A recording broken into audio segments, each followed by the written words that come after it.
Halo, selamat malam. Setahun sudah pemerintahan Prabowo Gibran berjalan. Sejumlah janji kampanye direalisasikan menjadi kebijakan, dari program makan bergizi gratis hingga koperasi desa merah putih sudah dijalankan.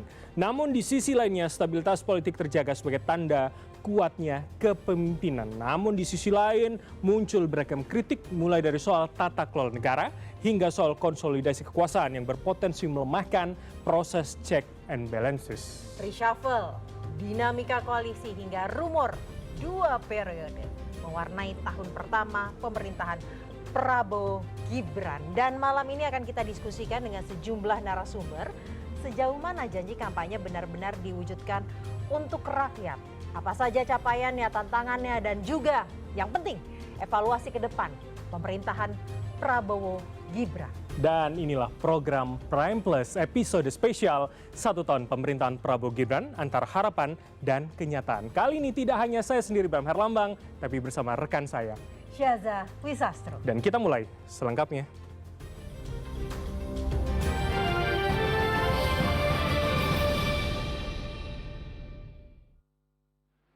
Demi Allah, saya bersumpah akan memenuhi kewajiban Presiden Republik Indonesia menjalankan segala undang-undang dan peraturannya serta berbakti pada nusa dan bangsa.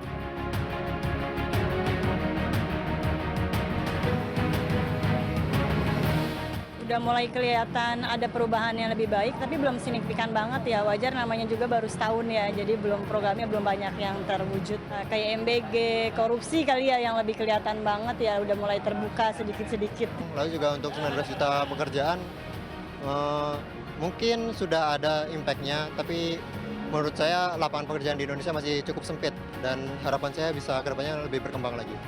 Dan bisa katakan saya berani berdiri di hadapan seluruh rakyat Indonesia dengan percaya diri karena kita telah buktikan kepada seluruh bangsa dan seluruh dunia bahwa kita dapat menghasilkan apa yang kita janjikan kepada rakyat.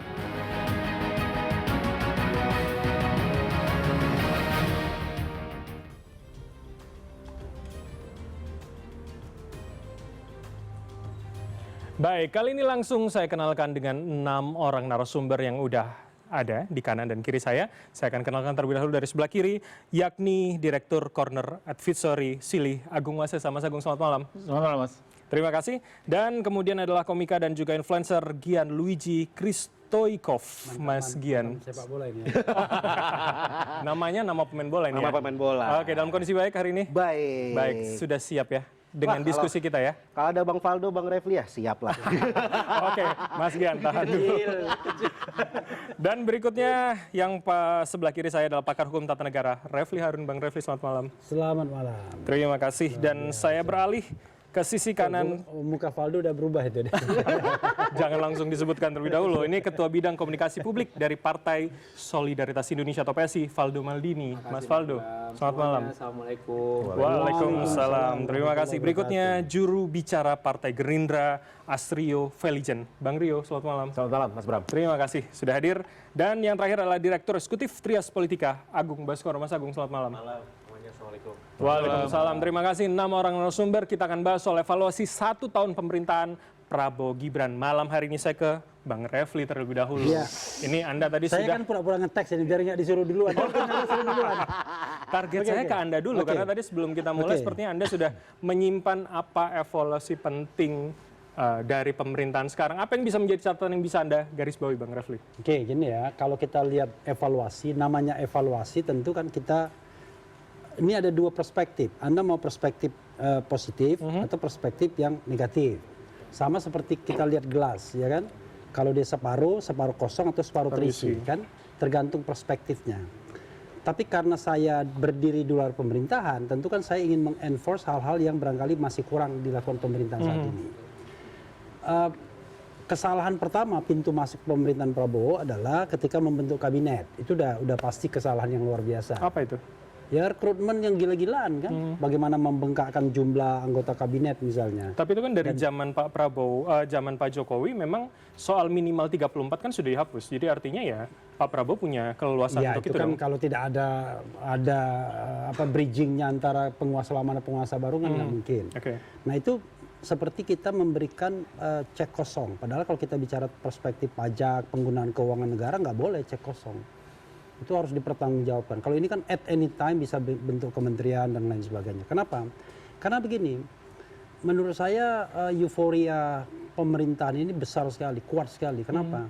Dia bersatu dengan pemerintahan yang lama, lalu kemudian ada pemerintahan baru. Jadi dua kekuatan ini menggerus oposisi. Kenapa saya pakai baju merah? Kan seharusnya yang warna merah ini yang oposisi kan? Oke. Tapi kita tidak lihat peran oposisi yang dimainkan si merah walaupun dia pemenang pemilu misalnya. Terlalu dominan menurut Anda Bukan sebagai terlalu sebuah dominan, koalisi karena pemerintahan? semua orang ingin menjadi part of the government, Oke. bagian dari pemerintahan. Sehingga ketika misalnya saya yang khawatirkan ya, seperti Prabowo melakukan pelanggaran undang-undang ya. Tadi kan kita lihat dia jam 10 pagi dia mengucapkan sumpah jabatan. Tapi malamnya dia sudah langgar. Apa itu menurut Anda? Pengangkatan Teddy Oke. sebagai sekap yang kemudian dievaluasi bahwa sekap itu bukan setingkat menteri, tetapi pejabat eselon 2. Eselon 2 pun nggak boleh juga. Oke. Karena pada faktualnya dia super menteri. Nah, padahal dia adalah TNI aktif, ya kan? Saya mengatakan itu bukan karena suka dan tidak suka. Tapi kan saya orang hukum tata negara harus mengatakan apa adanya kan. Begitu. Jadi sebenarnya kalau bicara soal Oke, rapor, itu baru artinya satu. pembangunan demokrasi kita kalau dari sudut Nah, pandang Anda mau yang mananya dulu, demokrasi? saya ingin masuk di situ kalau Oke, gitu. kalau demokrasi menurut saya ya lumayan lah. Belum ada aktivis yang ditangkap karena menyatakan pendapatnya. Saya selalu mengatakan negeri yang menangkap aktivis, menahan aktivis karena berbeda pendapat, karena menyatakan pendapat, maka demokrasinya sontoloyo. Oke. Termasuk orang mau minta klarifikasi misalnya kredensial pejabat publik, itu sah. Karena itu kan sesuatu yang dilindungi oleh konstitusi. Orang kadang-kadang lupa bahwa negara kita ini adalah bukan negara yang sistem presidensial saja, itu sistem berpemerintahannya. Tapi kedaulatan itu berada di tangan rakyat. Oke. Dan dilaksanakan menurut undang-undang dasar, bukan menurut undang-undang ITE, bukan menurut KUHP. Jadi tapi menurut Anda undang-undang dasar. tidak perlu langsung lapor kalau ada apa-apa? Iya dong. Karena Oke. kenapa? Satu, kedaulatan berada di tangan rakyat, dilaksanakan menurut undang-undang dasar. Undang-undang dasar itu ada hak untuk mendapatkan informasi, menyimpan informasi, mengelola informasi, menyatakan pendapat baik secara lisan dan tulisan, kemudian perlindungan, protection terhadap hak asasi manusia dan lain sebagainya. Cuman masalahnya, kita ini negara yang legal culture-nya masih lemah. Oke. Jadi yang namanya Constitutions, 1945 Constitution itu masih on the paper, masih di atas kertas. Oke. Bahkan pejabat, Pengaplikasiannya belum ya? bahkan menurut Anda ya? pejabat Baik. publik pun nggak sadar itu yang namanya constitutional right, hak-hak masyarakat yang tercantum dalam konstitusi. Seolah-olah itu hanya sekedar tulisan saja Oke, di baik. atas kertas. Baik, That's tahan. the fact. Oke, that's the fact menurut Anda. Ya, Mas sudah Waldo, ditahan komentar saya nggak Anda. akan bicara lagi. Masih di atas kertas artinya. Iya, tapi sebelum di atas kertas tadi Bang Refli bilang gelasnya ada yang berisi, ada yang kosong. Oke. Alhamdulillah ada isinya. Oke. Ya, berarti ada yang berisi nih. Nah, terima kasih Bang Refli. Yang kedua, terkait apa yang disampaikan Bang Refli ya kita tentunya tidak ada penangkapan. Banyak orang tetap berbicara menanya kredensial dan prosesnya masih terus berjalan juga kan. Dan semua orang bisa melihat hal ini. Tapi yang tidak kalah lebih penting Mas Bram, 1 tahun ini adalah upaya yang telah berjalan. Bayangkan, lahan sawit yang disita itu 4 juta hektar. Itu 60 kali luas DKI loh. DKI itu 66.000 hektar. Belum lagi makan bergizi porsinya 1 miliar ton lebih. Oke. Itu kok dikelilingin, itu piring dijajah 8 kali bumi keliling itu Bang. Dan itu prestasi Prabowo Nah, Gibran menurut itu Anda yang perlu prosesnya sedang dicatat. berjalan. Tentunya kritikan banyak. Belum lagi kita bicara cek kesehatan gratis 35 juta orang, itu 6 kali pendudukan ada. Banyak Bang. Memang pasti ada yang perlu diperbaiki, tentu. Tapi yang nggak kalah lebih penting, kita tentu perlu bersyukur atas apa yang telah dicapai sampai hari ini oleh Pak Prabowo dan Mas Gibran. Ada kritikan soal kabinet yang gemuk, tapi saya bisa pastikan itu bukan bagi jabatan, tapi itu adalah soal kebutuhan, ya, soal tantangan, soal apa yang dirasa menjadi apa yang akan dihadapi ke depan. Artinya memecah banyak kementerian yang dulu jadi 1 di zaman Pak Jokowi, sekarang Pak Prabowo jadi 2. Bang, handphone aja Bang, tiap tahun ganti seri Bang. Oke. Apalagi kabinet. Ya kan, jadi oleh karena itu tantangannya beda. Tantangan hari ini mungkin Pak Prabowo punya pendekatan geopolitik, pendekatan internasional, pendekatan Tapi kalau publik ABCDE. menanyakan itu apa jawaban kemudian? Kenapa harus dipecah banyak begitu? Ini soal kebutuhan, bukan bagi-bagi jabatan. Jadi kebutuhan yang tahu, banyak orang bilang itu prerogatif presiden. Ya, tapi bagi kami dari PSI melihat itu adalah kebutuhan yang sedang dijalankan oleh Pak Prabowo. Oke, baik. Karena apa? Karena Pak Prabowo tahu, ini nih yang harus kita lakukan. Ini yang harus saya lakukan, Indonesia ini maju. Kebutuhan ya? Oke, saya tangkap poin Anda. Mas Gian, komentar Anda. Ya, kalau abang-abang kita udah bicara ya, kita Enggak, kan dia komentar dia ini bener apa enggak? Jangan-jangan dia lelucon aja. kan negeri ini udah lelucon bang.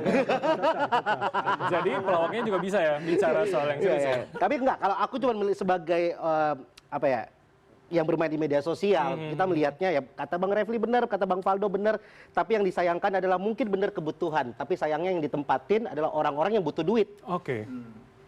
Jadi bukan orangnya, maksud Anda? Jumlahnya nggak masalah, tapi masalah siapa yang ditempatin. Kalau aku lihat dari situ, kalau kebutuhan ya benar, mungkin kebutuhannya Pak Prabowo. Sayangnya yang ditempatin di sana butuh duit juga. Oke, apa yang bisa Anda lihat? Apa dampaknya kemudian untuk Anda sebagai anak muda, sebagai konten kreator? Banyak yang kemudian menjauhkan antara politik dan kehidupan sehari-hari. Kalau aku karena mungkin di media sosial komunikasi ya, blunder komunikasi itu paling parah sih. Oke. Semakin banyak orangnya, berarti kan semakin banyak orang yang harus dilihat satu persatu, dan menurutku komunikasinya sih yang paling fatal. Apa contohnya yang paling fatal menurut Mas Pada Gian? saat demo di tanggal 28, Mensesnek ditanya, gimana tentang demo hari ini? Jawabannya kita belum tahu, kita nggak merhatiin, karena kita lagi fokus dengan pemberian bintang. Oke. Menurutku masyarakat cuman butuh empati. Dan itu yang tidak dilakukan sama pejabat-pejabat kita. Oke, baik. Gitu. Itu empati ya. Mas Rio, tanggapan Anda? Ya, Mas Bram, pertama dalam memberikan assessment atau evaluasi terhadap kinerja pemerintahan, hal pertama yang harus kita lakukan adalah melihat hal tersebut secara objektif. Dan kalau kita berbicara objektivitas, maka kita harus melandaskan penilaian-penilaian kita berdasarkan data-data yang ada. Partai Gerindra percaya bahwa apa yang telah dikerjakan oleh pemerintahan yang dipimpin oleh Presiden Prabowo selama 1 tahun terakhir merupakan sebuah pembangunan fondasi untuk transformasi bangsa ke depan, bukan hanya 5 tahun ke depan, tapi kita berbicara 20, 30, 40 tahun yang ke depan. Itu bicara soal kemudian hari ini yang jumlahnya cukup banyak secara kementerian dan badan juga. Jadi itu yang Anda sebut sebagai fondasi. Jadi begini, yang harus kita pahamin adalah dalam memimpin pemerintahan saat ini, semuanya pasti tergantung dengan kebutuhannya masing-masing. Apakah kementerian tersebut perlu disusut, apakah kementerian tersebut perlu diekspan, dan itu semua merupakan hak prerogatif presiden. Dan kita harus ingat, bangsa Indonesia merupakan sebuah bangsa yang amat besar. Oke. Kita memiliki lebih dari 270 juta penduduk. Bahkan luas kita, bahkan kalau kita hitung dari ujung timur sampai ke ujung barat, itu hampir seluas Eropa. Jadi kita harus objektif menilai bahwa yang paling penting adalah satu, kebutuhan, kedua adalah kinerja daripada kementerian dalam menyukseskan program-program daripada Presiden Prabowo. Oke, Jadi tidak kalau ada Mas Gian tadi istilahnya. mengatakan penempatan orangnya yang kurang tepat ketika jumlahnya oke. Jadi begini, kita sudah melihat bersama-sama bahwa Presiden secara berkala juga memberikan evaluasi-evaluasi terhadap menteri-menteri beliau. Dan dikala dirasakan ada kebutuhan untuk melakukan penyegaran formasi tim, maka beliau akan lakukan. Karena itu merupakan hak prerogatif daripada Presiden, dan semuanya dilakukan dalam rangka apa? Menilai dan menyusun sebuah tim yang dapat melaksanakan program-program ini dengan baik, dapat mencapai sasarannya yaitu kepada masyarakat, sehingga dampaknya ini bisa dirasakan oleh masyarakat. Jadi kita berbicara bukan hanya dampak pertumbuhan ekonomi, kita juga berbicara dampak daripada pemerataan ekonomi yang juga tidak kalah penting. Oke, saya tangkap. Berarti reshuffle adalah salah satu cara itu ya. Kenapa? Dari putih ke merah. Oh iya, itu nanti akan waktu kita masih panjang. Saya akan lanjutkan usai jeda berikut. Tapi saya ingatkan pada Anda yang menonton kami dari kanal YouTube CNN Indonesia untuk bisa meninggalkan pertanyaan dan juga pernyataan yang akan kami tanyakan ke 6 orang narasumber yang ada di studio. Untuk itu tetaplah bersama kami di Prime Plus.